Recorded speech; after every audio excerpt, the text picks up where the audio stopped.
शुक्रिया vice chairman साहब, thank you so very much. मैं अपने दल राष्ट्रीय जनता दल की ओर से राष्ट्रपति जी के महामहिम के अभिभाषण के प्रस्ताव पर अपना पक्ष, दल का पक्ष रखने खड़ा हुआ।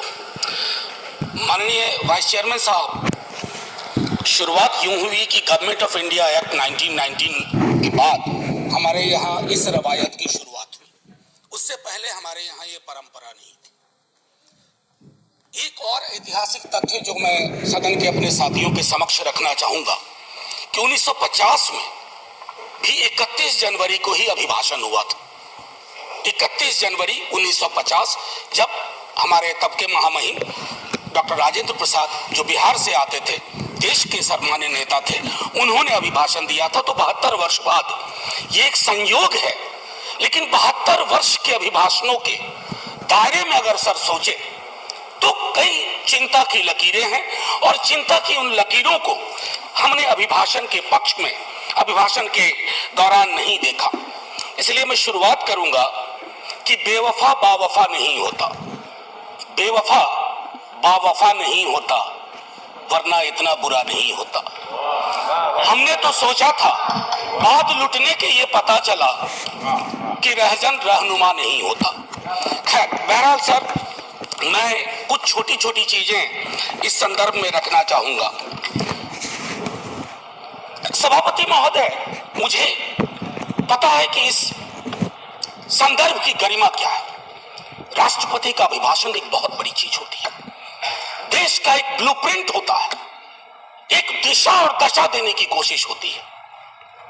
हम विपक्ष में हैं, लेकिन देश की दशा और दिशा से चिंतित अगर हम हैं तो अभिभाषण की पंक्तियों में भी वो चिंता की लकीरें दिखनी चाहिए थी। जब वो चिंता की लकीरें नहीं दिखती हैं तो एहसास होता है।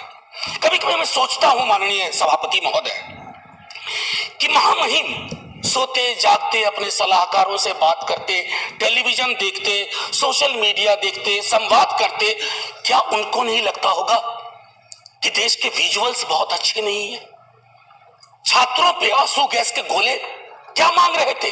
चांद नहीं मांग रहे थे, नौकरी मांग रहे थे। और वो 2 करोड़ वाला भी नहीं मांग रहे थे, कह रहे थे बाकी वाला बचा हुआ दे दो। आपने लाठियां बरसाई। तो मैं ये सोचता हूं कि महामहिम के अभिभाषण में अगर इस तरह की चिंता ना हो तो सर, भाषण ना कागज का पुलिंदा लगता है, और अच्छा नहीं लगता है उसे कागज का पुलिंदा कहना। दूसरी चीज माननीय सभापति महोदय, कोरोना पर मैंने विस्तार से इस सदन में चर्चा की है। कोरोना को लेकर के भी जो चिंता आनी चाहिए थी वो नहीं आई। अब आइए अर्थव्यवस्था के बारे में मैंने कहूं, बजट को उसके लिए मैंने तय किया हुआ है, लेकिन मेरा मानना है कि सन 50 से लेकर अब तक किसी की भी सरकार हो, मैं जानता हूं ये लिखा कहां जाता है, लेकिन जहां लिखा जाता है मैं आग्रह करूंगा कि अगर हम सोच सके, सत्ता पक्ष और विपक्ष, तो राष्ट्रपति के अभिभाषण को दलीय दायरों से ऊपर कर दीजिए। राष्ट्रपति का अभिभाषण, कल को आपकी सरकार ना हो, ये मैं अपील बाकी लोगों से भी करूंगा जो सरकार में आएंगे कल को, कल नहीं आएंगे परसों आएंगे, कभी तो आएंगे। मैं सिर्फ ये कहना चाहता हूं कि सर, अभिभाषण को एक नॉन पार्टीजन डॉक्यूमेंट बनाइए, नॉन पार्टीजन डॉक्यूमेंट। राष्ट्रपति देश के राष्ट्रपति हैं, उनके सरोकार में देश का सरोकार दिखना चाहिए माननीय सभापति महोदय। अब दिक्कत ये होती है ना माननीय सभापति महोदय कि अभिभाषण में सर्वेश्वर की एक लाइन थी सभापति महोदय, अगर तुम्हारे घर के एक कमरे में लाशें सड़ रही हो तो क्या तुम दूसरे कमरे में प्रार्थना कर सकते हो? अगर तुम्हारा जवाब हाँ है तो मुझे तुमसे कुछ नहीं कहना है। इसी यही रख करके बात मैं खत्म करता हूं इस संदर्भ के। सर, पैरा 4 माननीय राष्ट्रपति जी के अभिभाषण का है, जो कहता है remembering the past and learning from it.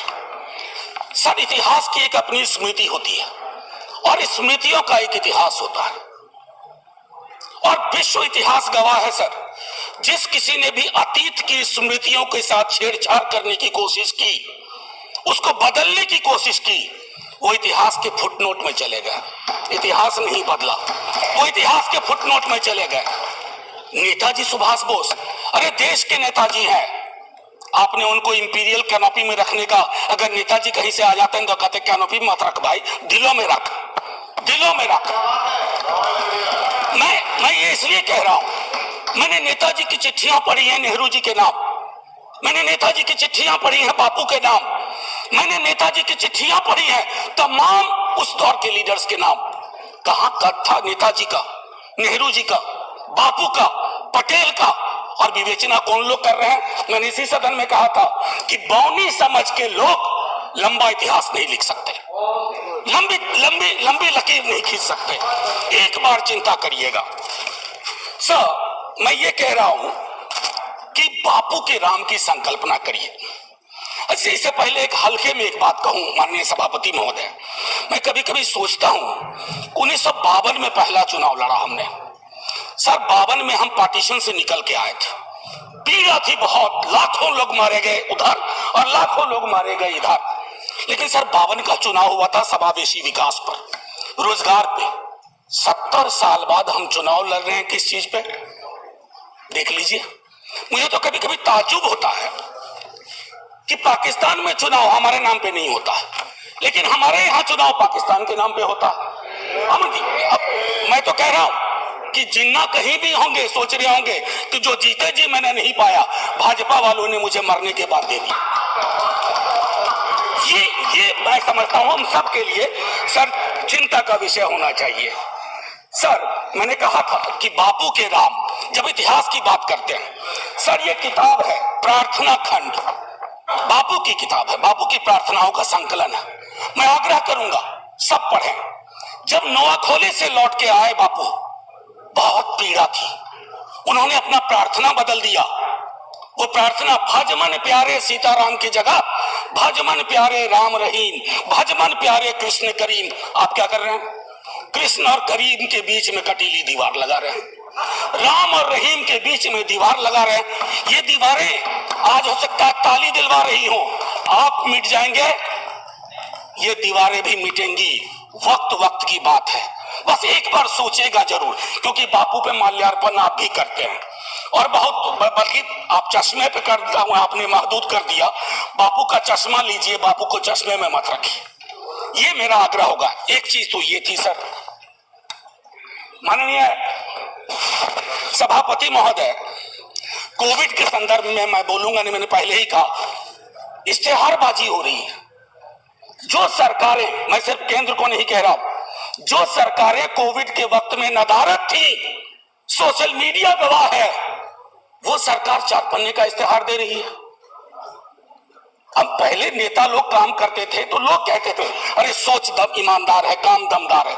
अब लगता है दूसरे का भरोसा नहीं, खुद ही छपवा दो, सोच ईमानदार काम दमदार। अरे लोगों को बोलने दीजिए।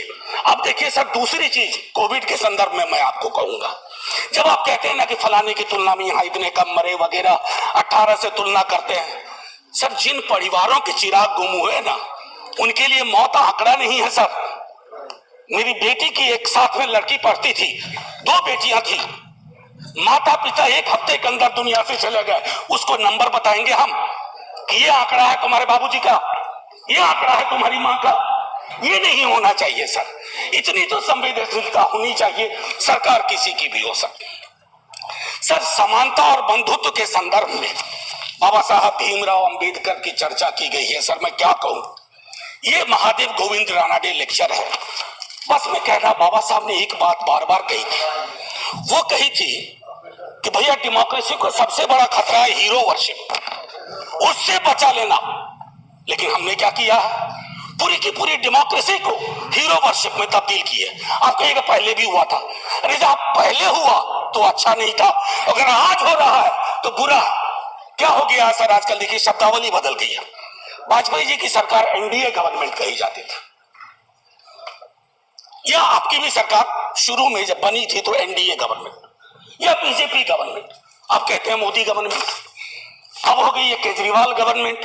सर ये जो बीमारी है ना, पूरी सरकार व्यक्ति केंद्रित हो जाएगी ना सर, तो डेमोक्रेसी में दिक्कत क्या हो जाती है कि डेमोक्रेसी को सबसे बड़ा खतरा, डेमोक्रेसी को सबसे बड़ा खतरा कल्ट से होता है। If a leader becomes a cult, first the internal democracy is destroyed, then democracy everywhere is destroyed and everybody will suffer.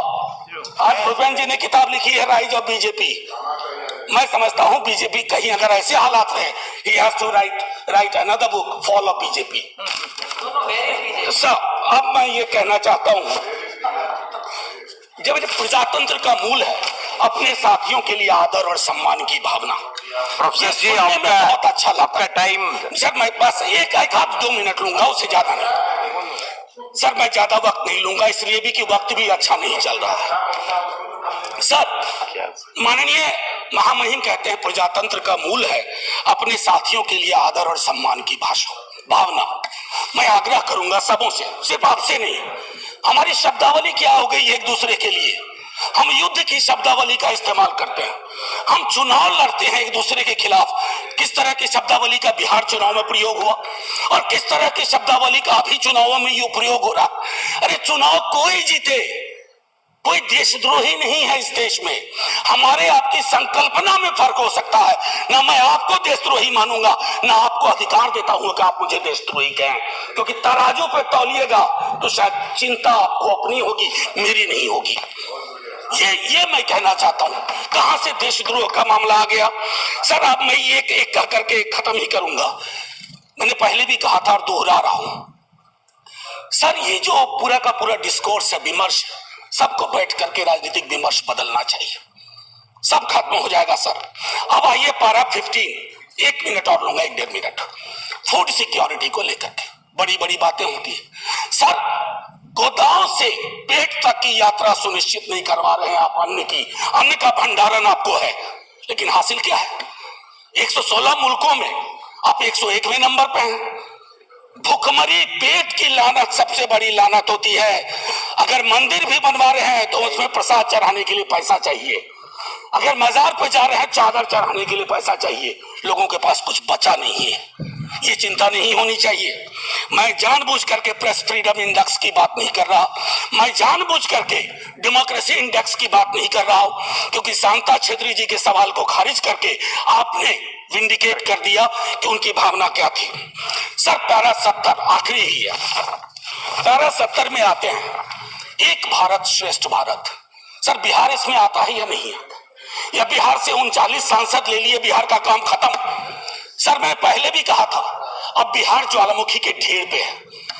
Lalu ji के टाइम से उस सदन में बात शुरू हुई, फिर राबड़ी जी हमारे मुख्यमंत्री, अभी नेता प्रतिपक्ष मुख्यमंत्री नीतीश कुमार जी और पूरा भी भाजपा का बिहार विधानमंडल दल हाथ जोड़ के प्रधानमंत्री जी से कहा कि प्रधानमंत्री जी बिहार को विशेष राज्य का दर्जा दीजिए, ये दर्जा दीजिए। ये खैरात नहीं है, बिहार नहीं तरक्की करेगा तो देश की तरक्की में कभी 4 चांद नहीं लगेंगे, 2 चांद छूट जाया करेंगे, क्योंकि वो दोनों चांद पूर्वांचल से आएंगे।